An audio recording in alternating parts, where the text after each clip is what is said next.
प्राचीन समय की बात है। एक नगर में एक साहूकार और उसकी पत्नी रहते थे। वे धनवान तो थे, परंतु धर्म कर्म में उनका विश्वास नहीं था। इसी कारण उन्हें कोई संतान नहीं थी। साहूकार की पत्नी इस दुख से बहुत व्यथित रहती थी। एक दिन सकट चौथ के दिन वह अपनी पड़ोसन के घर गई।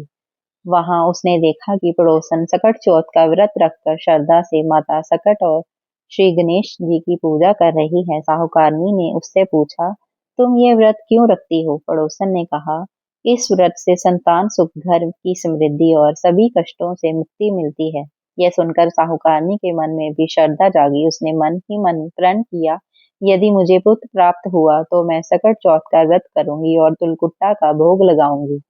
गणेश जी ने उसकी सच्ची भावना से प्रसन्न हुए और कुछ समय बाद साहूकारनी को पुत्र रतन की प्राप्ति हुई। लेकिन पुत्र होने के बाद वह अपने व्रत और प्रण को भूल गई। ना तो सकट चौथ का व्रत किया और ना ही तिलकुट का भोग चढ़ाया। इससे माता सकट अप्रसन्न हो गई। उन्होंने बालक को संकट में डाल दिया।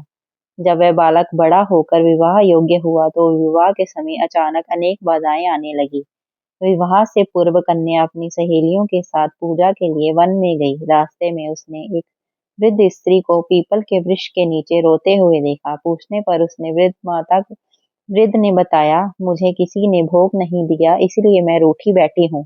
कन्या ने समझ लिया कि यह माता सकट है। वह घर लौट आई और अपनी माँ को पूरी बात बताई। तब साहूकारनी को अपनी भूल का एहसास हुआ। उसने श्रद्धा से तिल गुड़ और चावल से तिलकुट बनाए, सकट चौथ का व्रत रखा और सच्चे मन से गणेश जी व माता सकट की पूजा की। माता सकट प्रसन्न हुई और संकट दूर हो गया और विवाह धूमधाम से संपन्न हुआ। इसके बाद साहूकारनी ने जीवन भर सकट चौथ का व्रत किया। धीरे धीरे पूरे नगर की महिलाएं ये व्रत करने लगी। जो भी स्त्री श्रद्धा और नियम से सकट चौथ का व्रत, तिलकुट का भोग और चंद्र दर्शन के बाद पारण करती है, उसके घर से संतान सुख और समृद्धि का संकट दूर होता है।